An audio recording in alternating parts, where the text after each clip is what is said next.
Salut à tous et bienvenue sur ma chaîne éducative. Dans cette vidéo, je vous propose un sujet d'examen et une expression écrite inspirée de Le dernier jour d'un condamné. Pour vous aider à mieux comprendre l'œuvre et à réussir vos devoirs, restez avec moi jusqu'à la fin pour découvrir des conseils précieux et des exemples concrets. Niveau baccalauréat, examen de français texte du chapitre 13. Partie 2. Chapitre 13, la partie 2 de ce chapitre, dans le roman est le dernier jour d'un condamné. Le texte, je lis le texte. La grille de la petite cour se recouvrit, un gardien fit l'appel par ordre alphabétique. Et alors, ils sortirent un à un, et chaque forçat s'alla ranger debout dans un coin de la grande cour.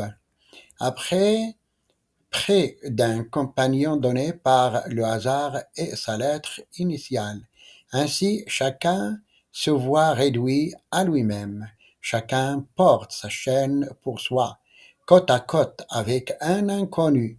Et si par hasard un forçat un ami, la chaîne l'en sépare. Dernière des misères.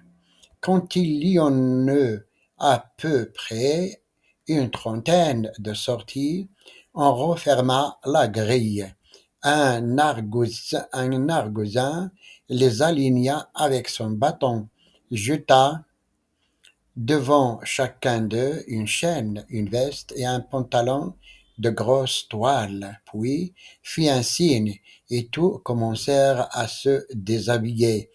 Un incident inattendu vint, comme à point nommé, changer cette humiliation en torture. Jusqu'alors le temps avait été assez beau, et si la bise d'octobre refroidissait l'air, de temps en temps aussi, elle ouvrait çà et là, dans les brumes grises du ciel, une crevasse par où tombait un rayon de soleil où tombait un rayon de soleil, mais à peine les forçats se furent-ils dépouillés de leur haillons de prison.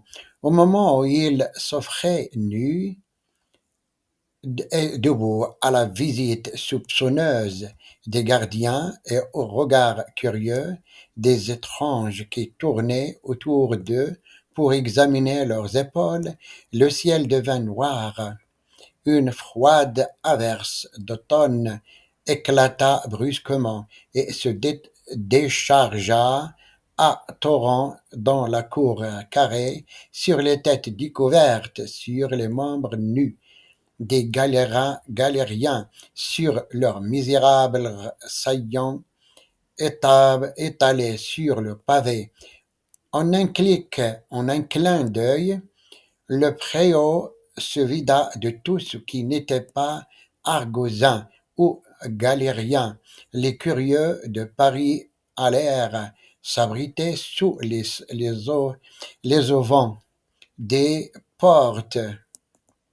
Cependant, la pluie tombait à flots. On ne voyait plus dans la cour que les forçats nus et ruisselants sur le pavé noyé. Un silence morne avait succédé à leur bruyante bravade. Ils grelottaient, leurs dents claquaient, leurs jambes maigries, leurs genoux noyeux s'entrechoquaient, et c'était pitié de les voir appliquer sur leurs membres bleus, ces chemises trompées, ces vestes, ces pantalons dégoûtants de pluie. La nudité eût été meilleure. Un seul un vieux avait conservé quelque gaieté, et il s'écria en s'essuyant avec sa chemise mouillée que cela n'était pas dans le programme, puis se prit à rire en montrant le poing au ciel quand il eut revêtu les habits de route. On les mena par bande de 20 ou 30 à l'autre coin du préau, où les cordons allongés à terre les attendaient. Ces cordons sont de longues et fortes chaînes coupées transversalement de 2 en 2 pieds par d'autres chaînes plus courtes, à l'extrémité desquelles se rattache un carcan carré qui s'ouvre au moyen d'une charnière pratiquée à l'un des angles et se ferme à l'angle opposé par un boulon de fer rivé pour tout le voyage sur le cou du galérien. Quand ces cordons sont développés à terre, ils figurent assez bien la grande arrêt d'un poisson.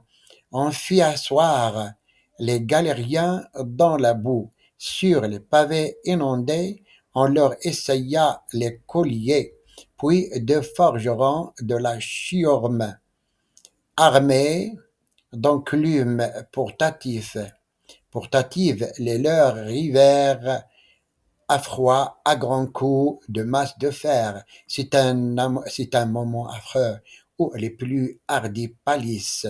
Chaque coup de marteau asséné sur l'enclume appuyé à leur dos fait rebondir le menton du patient. Le moindre mouvement d'avant en arrière lui ferait sauter le crâne comme une coquille de noix.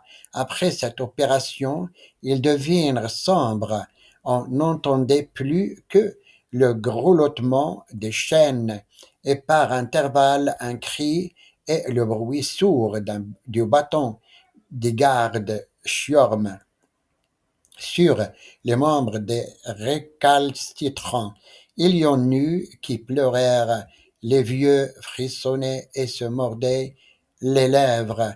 Je regardais avec terreur tous ces profits sinistres dans leur cadre de fer, la grève et sœur de Toulon.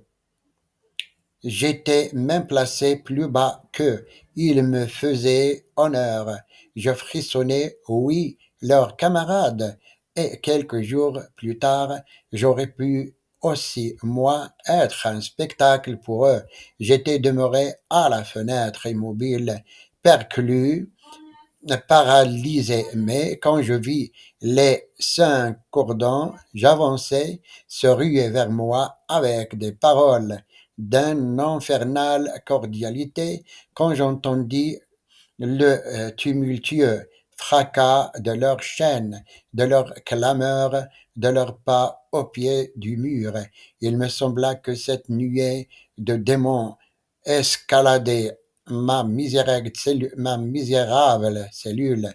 Je poussai un cri, je me jetai sur la porte d'une violence à la briser, mais pas moyen de fuir. Les verrous étaient tirés en dehors. Je heurtai, j'appelai avec rage, puis il me sembla entendre de plus près encore les effrayantes voix des forçats.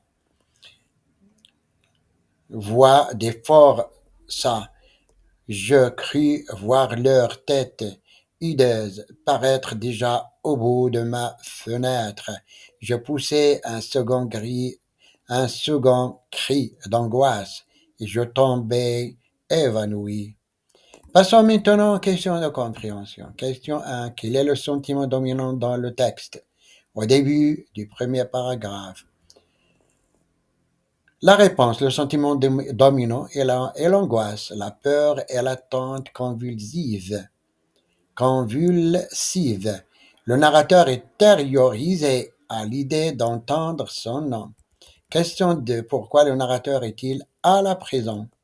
La réponse, le narrateur est en prison parce qu'il a été condamné.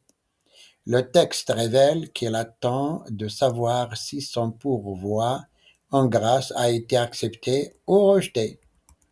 La question 3. Comment le narrateur interprète-t-il l'appel des noms? Question 3. Comment le narrateur interprète-t-il l'appel des noms? La réponse. Pour le narrateur, chaque nom appelé résonne comme le coup de cloche d'un enterrement soulignant son état psychologique. Question 4.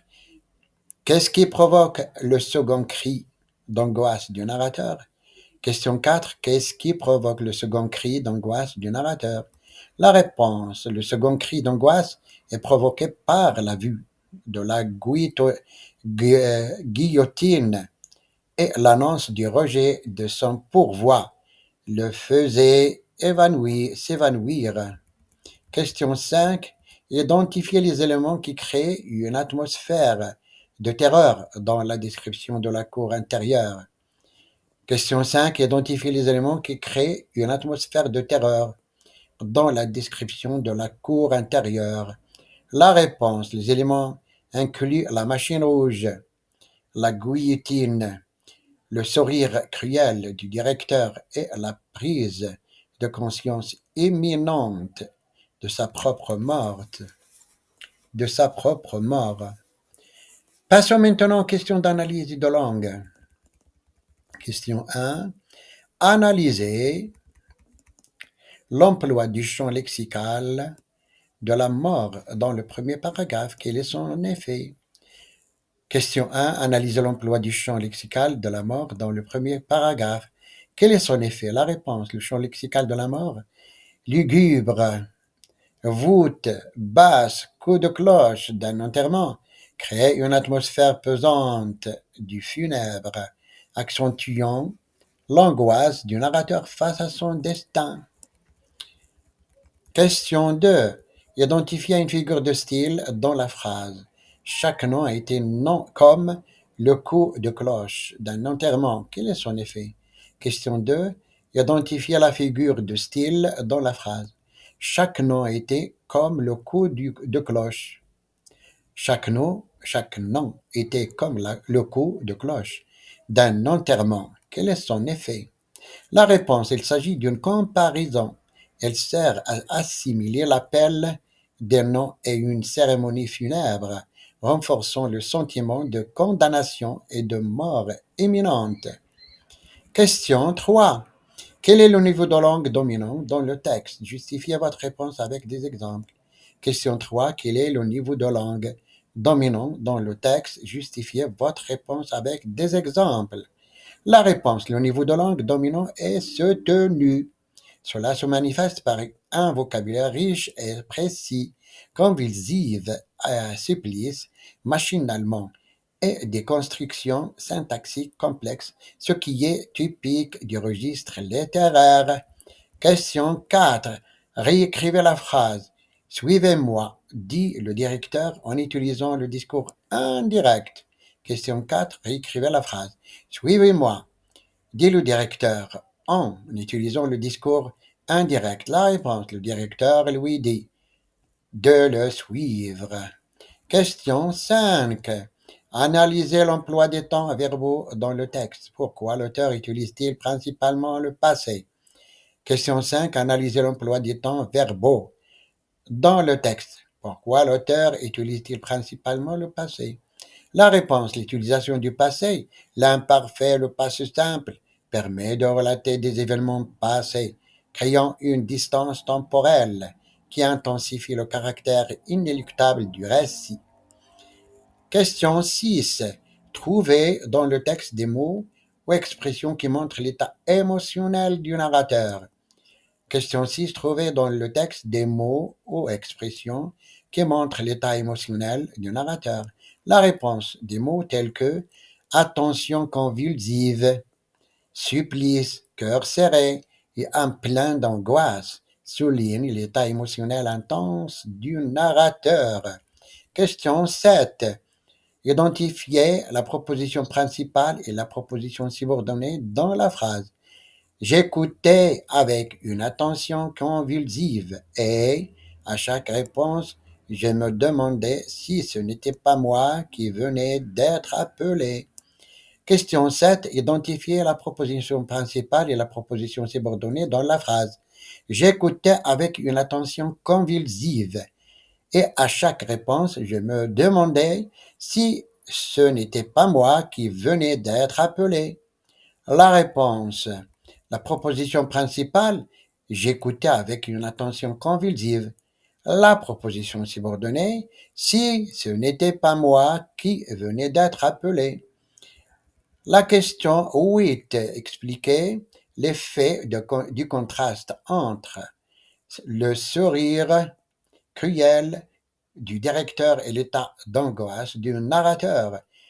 Question 8. Expliquez l'effet du contraste entre le sourire cruel du directeur et l'état d'angoisse du narrateur. La réponse: le contraste renforce l'inhumanité de la situation et la vulnérabilité du narrateur face à un pouvoir intangible et sa souffrance. Question 9. Remplacez l'expression avec fracas par un synonyme plus familier. Quel est l'impact de ce changement de registre? Question 9. Remplacez l'expression avec fracas par un synonyme plus familier. Quel est l'impact de ce changement de registre? La réponse: remplacer avec fracas par bruyamment ou d'un coup diminue l'intensité dramatique de la scène. Le registre familier réduit l'effet tragique. Question 10. Comment la description de la guillotine comme une machine rouge contribue-t-il à l'atmosphère du texte? Question 10. Comment la description de la guillotine comme une machine rouge contribue-t-elle à l'atmosphère du texte? La réponse: la couleur rouge associée au sang rend la guillotine encore plus terrifiante, symbolisant la mort et la violence imminente. Passons maintenant à la production écrite. L'énoncé: dans quelle mesure pensez-vous que la peur de la mort influence les actions et les décisions d'un individu? Utilisez des exemples littéraires ou historiques pour étayer votre argumentation.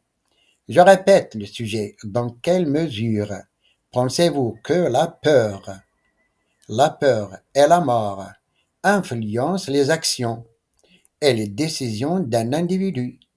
Utilisez des exemples littéraires ou historiques pour étayer votre argument.